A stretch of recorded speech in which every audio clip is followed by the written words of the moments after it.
Olá, mais um programa Sim a Vida que chega até você aqui pela Rede Católica da Igreja, uma parceria com a Casa Pro Vida Mãe Imaculada.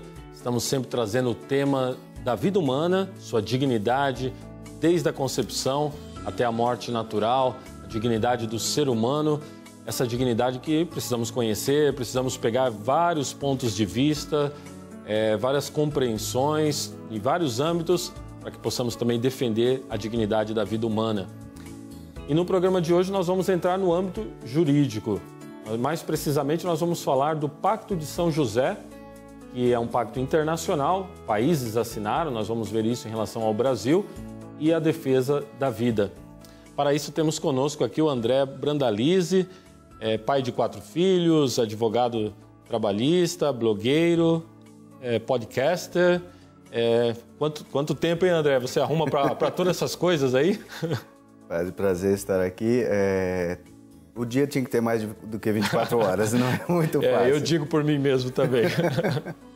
André, você é um advogado, mas está se lançando também nessa área de mídia, né? Trazendo para a sociedade aí vários temas. Estava vendo o seu blog, muito interessante, diversos temas que você trata. Um deles um dos temas é a questão da vida, né? Da defesa da vida. E eu queria trabalhar com você, com o nosso povo aqui, justamente isso, a questão do âmbito jurídico. O teu âmbito é você como advogado. Nós sabemos que a Constituição brasileira, o artigo 5º, ela fala expressamente sobre o inviolável direito à vida. Isso está na nossa Constituição, a Carta Magna do nosso país. Mas, além da Constituição, André, existe aí, parece que um pacto internacional também, que o Brasil é signatário. Como que é isso? Sim, o Pacto de São José, também ele é conhecido como a Convenção Americana de Direitos Humanos. Basicamente, ele pega todos os países da América. Existe também uma convenção própria da Europa e outros continentes, eles também mantêm essa relação. O Pacto de São José, ele foi assinado em 1969. Ele entrou em vigor, na verdade, a partir de 1978. Essa diferença é para que os países pudessem se arrumar a sua casa, em termos de legislação, nos diversos temas que tem do Pacto de São José, que ele trata tanto como liberdade de imprensa, liberdade de expressão, e também um dos temas é a questão da proteção à vida. Certo. E um pacto já que vem aí de 69, né? Eu acho que a gente falando desse pacto aqui parece até que é alguma coisa recente, mas não. É de 69 que nos traz isso daí. O Brasil, ele faz parte desses países que assinam esse pacto? Sim. Tá. E uma vez que o Brasil faz parte dos países que assinam, o que se implica para o Brasil? Na situação, cada país tem uma legislação específica a respeito do tratamento sobre os tratados internacionais. No caso do Brasil, ainda que nós assinemos esse tratado, ou quando nós temos, por exemplo, uma orientação da Organização Internacional do Trabalho, isso tem que ser ratificado no Brasil. E isso é feito através de um decreto presidencial ou a partir da emenda 45 da Constituição Federal, ele é feito através de votação no Congresso. Então, dependia, ainda que assinando em 69, entrando em vigor em 78, o Brasil ainda não tinha aplicado este pacto. Ele dependia de um reconhecimento como algo válido para o país. Isso só veio em 92, quando o presidente Itamar Franco assinou um decreto reconhecendo que nós deveríamos seguir totalmente, plenamente, o que está descrito no Pacto de São José. Então, a partir daí, podemos dizer que o Pacto de São José, do qual o Brasil é signatário, como você nos explicou, ele passa a ser ratificado no país em 92? 92. Tá. Então, a partir daí, ele tem força de lei no nosso país? Ele tem força de lei, tem efeitos específicos nessa força de lei. A partir de 92, ele entra, até em alguns momentos, ele entra em conflito com alguma norma interna nossa.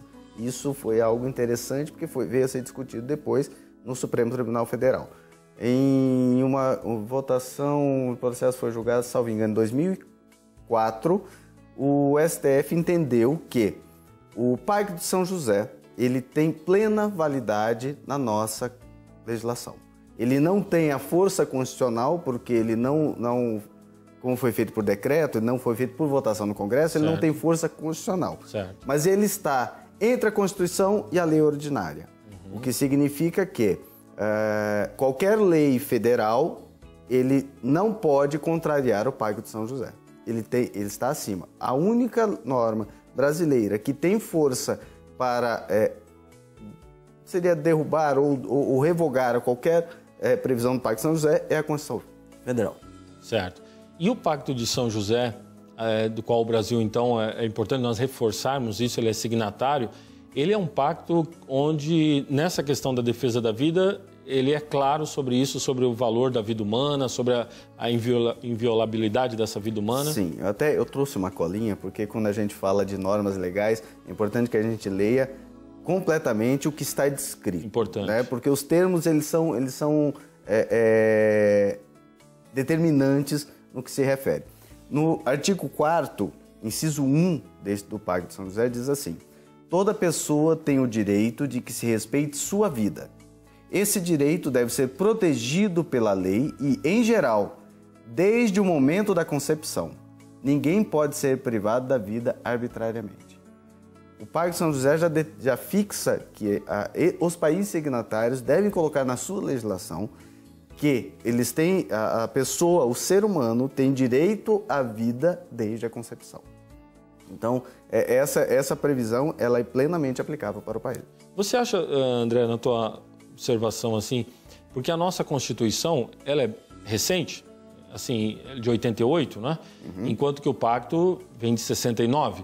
Você acha que na nossa Constituição, eu citava no início do programa o artigo 5º da nossa Constituição que fala da inviolabilidade da vida humana, já é um reflexo? Você pensa que o legislador ali já trazia um reflexo do Pacto de São José? Eu acredito que tem um pouco do reflexo em relação a isso. E nós temos que analisar também o contexto histórico em que a Constituição foi escrita. E nós temos um período onde nós saímos de um período conhecido como ditadura militar e saindo para uma democracia. Tivemos a eleição Tancredo Neves, que não assumiu, mas tivemos também uma eleição para os constituintes, deputados constituintes. Então, uma nova Constituição sendo feita, a princípio com novos ares. Mas a Constituição, ainda que ela seja conhecida como uma Constituição cidadã, ela também, mesmo com novos ares, ela tem preceitos que ela não altera. Um deles é o direito à vida.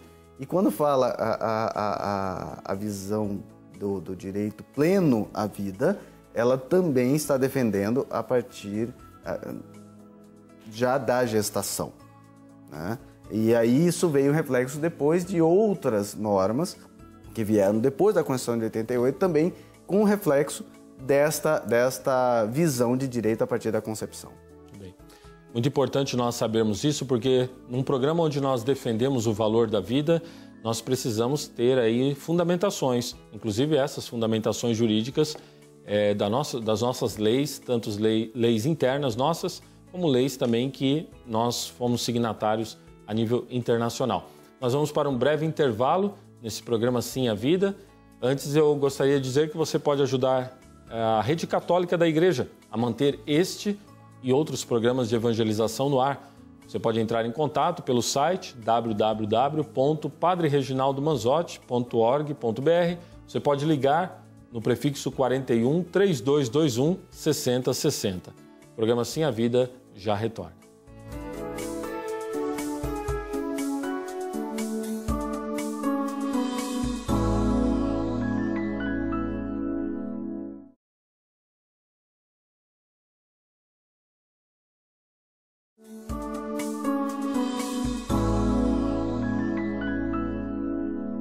Programa Sim a Vida retornando aqui na Rede Católica da Igreja, uma parceria com a Casa Provida Mãe Imaculada. Nós estamos entrando num tema hoje que é o tema jurídico, podemos dizer, legislativo, leis que corroboram, que defendem o valor da vida humana. Temos várias dessas, a nossa Constituição fala disso. E hoje, de modo especial, nós estamos falando de um pacto assinado por diversos países aqui da América, ou praticamente todos os países da América, né? Que é o Pacto de São José. André, estamos aqui com o André Brandalize, advogado trabalhista, blogueiro também. Você falava no bloco anterior já sobre essa questão do Pacto de São José, você leu um dos artigos. Eu gostaria que você lesse de novo, porque ele fundamenta muito bem essa questão da defesa da vida e a partir daí nós vamos entrar em outros temas também. O artigo diz assim: toda pessoa tem o direito de que se respeite sua vida. Interessante que eu não trouxe, mas no artigo 1º do Pacto de São José, ele especifica que quando ele fala pessoa, ele está falando de ser humano. Isso, eu ia justamente entrar nesse ponto com você. Eu achei muito interessante isso, porque traz o ser humano como pessoa e depois vai falar de concepção. Exatamente. E na continuidade ele fala: esse direito deve ser protegido pela lei e, em geral, desde o momento da concepção.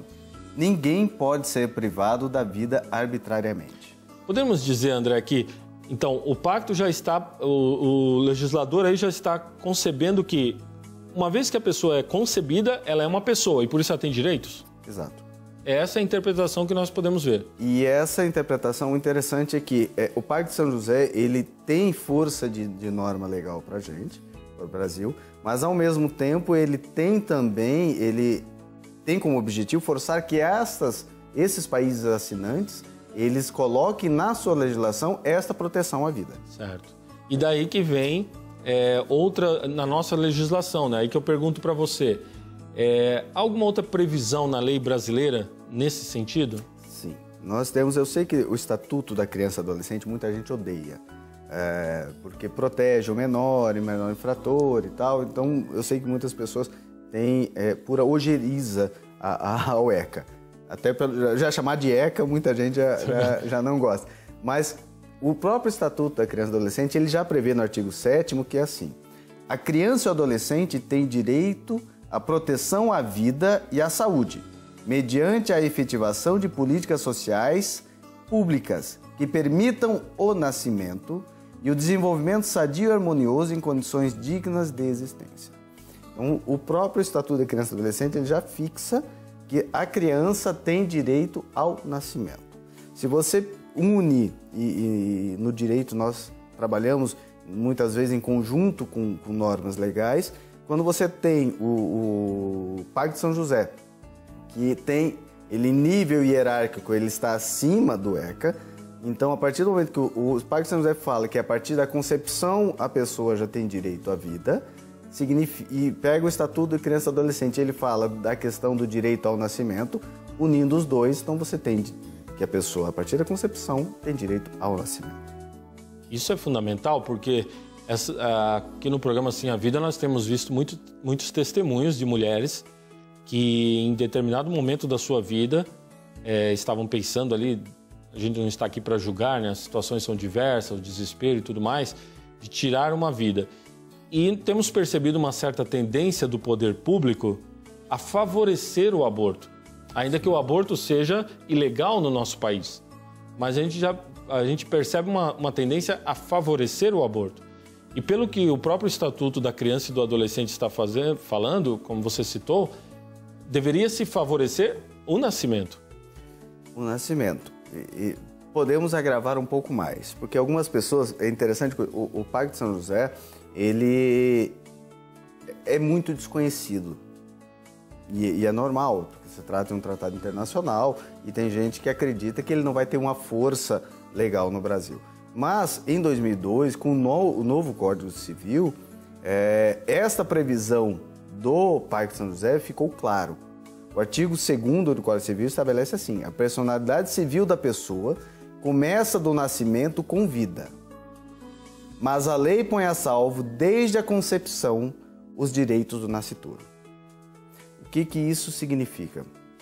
Na verdade, unindo tanto o Estatuto da Criança e Adolescente quanto o Código Civil, que foi que gerou até uma discussão que teve um período, salvo engano, foi o Rafinha Bastos, aquele comediante, que ele fez um comentário jocoso em relação a Vanessa Camargo, que estava grávida.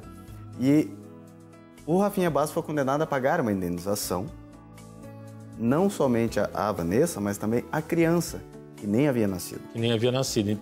Porque se entendeu naquele momento que a criança também tem direitos em razão da previsão legal. Hoje em dia, né, André, não sei se você, por ser da área, percebe isso. Eu tenho estudado a questão dos direitos humanos. Claro, nós temos que lutar pelos direitos humanos, essencial. A igreja também trata muito desse tema. Mas o direito da criança, ou melhor dizendo, o direito do nascituro, palavra que está aí contida no nosso Código Civil, esse tem sido, se não negado, pelo menos deixado de lado, esquecido. Existe uma confusão, e aí provavelmente quem é da área biológica terá mais condições de especificar. Mas existe uma confusão entre o que é o direito da mulher e o direito do nascituro. Hoje se preza muito pelo direito da mulher como um direito à escolha sua se vai ter o filho ou não. Nós temos agora o outro lado, o direito do nascituro, que já é protegido em lei, a partir do momento que a lei não nasce da cabeça oca de velhinhos que ficam lá para fazer essa legislação. Eles se baseiam em algo. E essa base, ela vem numa base científica, uma base biológica, em que a gestante, ela tem o corpo dela, mas ela carrega dentro de si uma nova vida e um novo corpo. E não cabe a ela decidir se ela vai retirar essa vida ou não. Então, existe uma tendência de algumas linhas do governo realmente em ampliar esse direito da mulher, que, perdão, para mim não é um direito. Eu não tenho direito a decidir se uma outra pessoa vai morrer ou não. Mas também existe um outro lado que olha pelo lado científico. Uma discussão interessante que nós tivemos há pouco tempo, uma decisão do Supremo Tribunal Federal, e foi muito discutida, que foi a questão da possibilidade de aborto de anencéfalos. A discussão se deu muito forte porque era a questão de convencer os ministros do STF de que aquela criança, ainda que viva no útero, ela, ao nascer, não permanecesse viva. A maioria entendeu que não teria possibilidade de vida depois e entenderam pelo liberar o aborto nesses casos. Ao mesmo tempo, eles deixam claro o posicionamento de que é um caso excepcional. É um caso excepcionalíssimo, porque a criança nasce e tem grandes chances de não continuar viva. Mas, ao mesmo tempo, eles deixam claro, exceção de exceção. Não se trata, por exemplo, de uma criança que tem alguma deficiência, de uma criança que não tem nenhuma deficiência, que isso possa ser feito. Eles rechaçam essa possibilidade. Ainda que, particularmente falando aqui, eu vejo que já é uma certa abertura para que depois se aprovem outras exceções, né? Sempre há esse risco, né? Esse agravante. Hoje pode ser um anencéfalo, de repente outras enfermidades, outras síndromes podem ser incluídas aí. O programa Sim a Vida está tocando nesse tema tão importante, o embasamento jurídico, legislativo para a defesa da vida. Nós vamos para um breve intervalo e já voltamos aqui com o André Brandalize fazendo a nossa reflexão.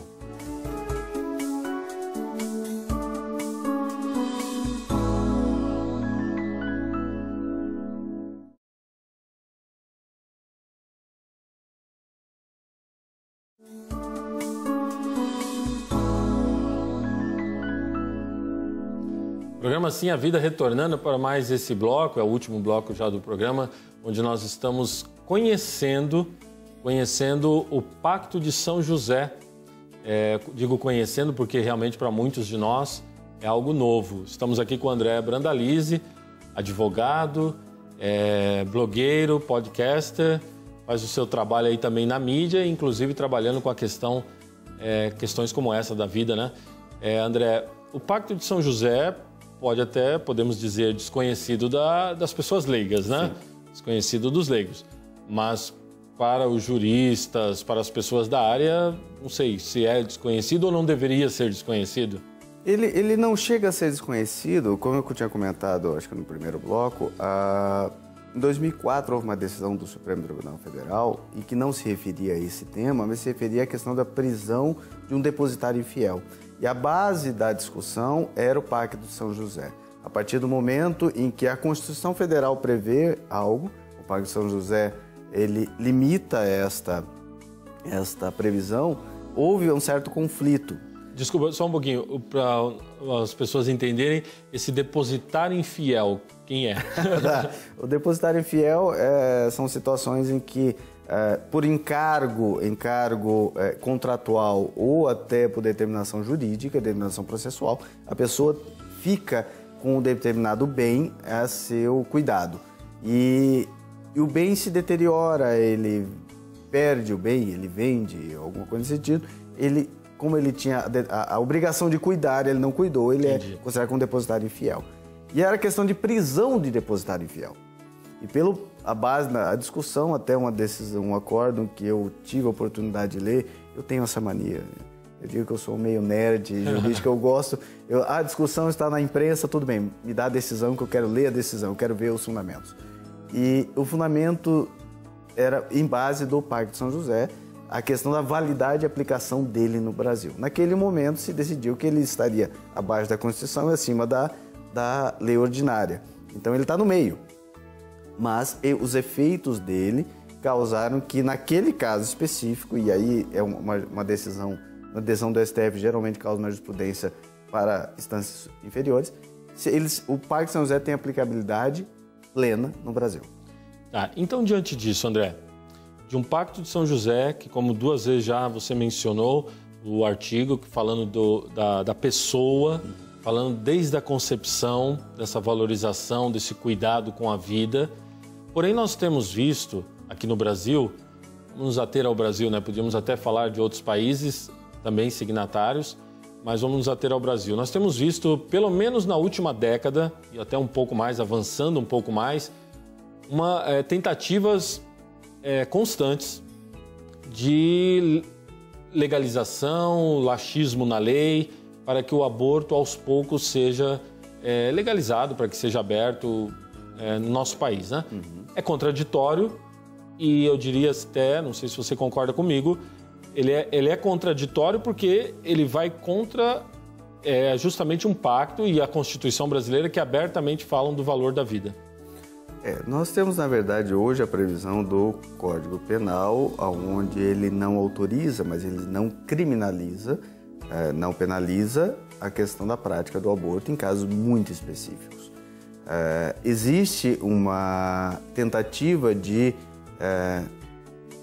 como se diz popularmente, virar Brasil a coisa e deixar acontecer da forma que quiser. Alargar as exceções? Eu diria diferente, utilizando como se fosse um pano de fundo a exceção para se praticar o aborto. Então, recentemente tivemos uma ampla discussão a respeito do serviço público poder, ou os médicos serem obrigados a fazer o aborto quando uma gestante procurar, dizendo que foi estuprada, mas sem que houvesse a necessidade, a comprovação de que houve estupro. Se simplesmente chegar uma mulher gestante, chega em qualquer hospital público e fala: estou grávida e quero abortar porque é fruto de um estupro, aonde que tem comprovando que é um estupro? A princípio o médico seria obrigado a fazer. Então existem essas tentativas de facilitar. Se fala, é uma necessidade, um direito da mulher. O direito da mulher, as pessoas às vezes ficam meio chocadas, mas para mim não é uma verruga que uma mulher vai tirar. É uma criança, é um ser humano que ela está carregando e está em formação, mas é um ser humano. Que poderia ser qualquer um de nós que está aqui hoje, né? Eu, você e qualquer um que está assistindo esse programa. E as pessoas, será que elas têm conhecimento, André, dos meios legais para... A mulher optou por ter a criança, embora que ela não quer continuar com essa criança, legalmente? Legalmente, o ideal é levar para a adoção. Existem instituições, às vezes acompanhamento até do próprio Tribunal de Justiça dos estados. Eu sei que no Tribunal de Justiça do Distrito Federal tem esse serviço, onde você leva essa criança para a adoção. É uma adoção legal. Existem meios ilegais que a gente sabe que fazem. A criança nasceu e você dá. Tem gente que vende. O comércio também já é um outro crime. Né? Um outro crime. É um outro crime. Mas a adoção seria o melhor caminho. Séculos atrás haviam as rodas onde a mulher colocava a criança, girava a roda e geralmente eram instituições religiosas que pegavam essas crianças para levar para adoção ou para orfanatos. Então, é o melhor caminho. Eu acho que falta uma maior divulgação deste tipo de serviço. Serviço e um direito também. E um direito para a população. Certo. As pessoas que quiserem conhecer um pouco mais do André Brandalize, das suas ideias, nós estamos tratando de uma delas, né? A questão da vida, mas outras também. O que elas podem fazer? Realmente o meu dia precisa de mais do que 24 horas. 4 filhos, trabalho e algumas atividades. Pode me procurar, eu tenho um blog pessoal e eu falo que ali é meu cantinho onde eu escrevo o que me vem à cabeça. Tem sobre política, tem sobre o meu Flamengo, o padre não gosta, mas eu tenho sobre o meu Flamengo. Tem sobre a igreja, eu sou apaixonado pela liturgia, por exemplo. Tem sobre aspectos jurídicos, como é o caso deste assunto. Então é www.alobrandalize.com. Eu tenho um podcast ali também. E ali também eu trato de diversos assuntos. Inclusive gravei um recentemente, espero que vá ao ar logo, depende do tempo da edição agora, sobre os aspectos científicos do surgimento da vida humana. Então, é um dos meios. E eu tenho 2 outros blogs. Um eu coordeno uma equipe, que é uma equipe do qual eu me orgulho muito. Nós falamos sobre filmes, que é outra paixão que eu tenho sobre filmes, dentro de uma visão da doutrina católica. Então nós não condenamos o filme à fogueira e também não levamos ao céu. Nós apontamos pontos positivos, pontos negativos. Às vezes o filme é muito procurado nos cinemas, mas tem alguns aspectos que é importante apontar. Então nós temos um trabalho muito bom. Interessante. Projeções de Fé. Projeções de Fé? Projeções de Fé é o nome do blog. Ele está dentro do portal da Comunidade Católica Shalom. E eu tenho um outro, que é no site Sempre Família. Eu tenho um outro que também é sobre cinema, mas eu não lido ali com aspectos religiosos. Eu lido com filmes sobre valores. Né? Aprendi isso em casa. Como o padre falou, eu tenho 4 filhos. Temos o hábito de assistir filmes em casa e discutir sobre filmes. Às vezes, desde criança, assistir um desenho e apontar, olha, tal personagem acertou nisso, errou naquilo. É uma forma também de criar um senso crítico e de mostrar, às vezes, coisas que passam despercebido. Além da tela, esse é o meu segundo blog sobre cinema. Além da tela. E eu acho que nós vamos ter um programa com você aqui, além da tela, falando um pouco sobre isso daqui ainda, sobre a questão de filmes e desenhos, que interessa também para a defesa da vida. Tem. E tem bastante. Tem bastante. André, muito grato, obrigado por estar aqui no programa Sim a Vida. E você que participou conosco, com mais esse programa Sim a Vida, Deus te abençoe. Nos encontraremos em um próximo programa.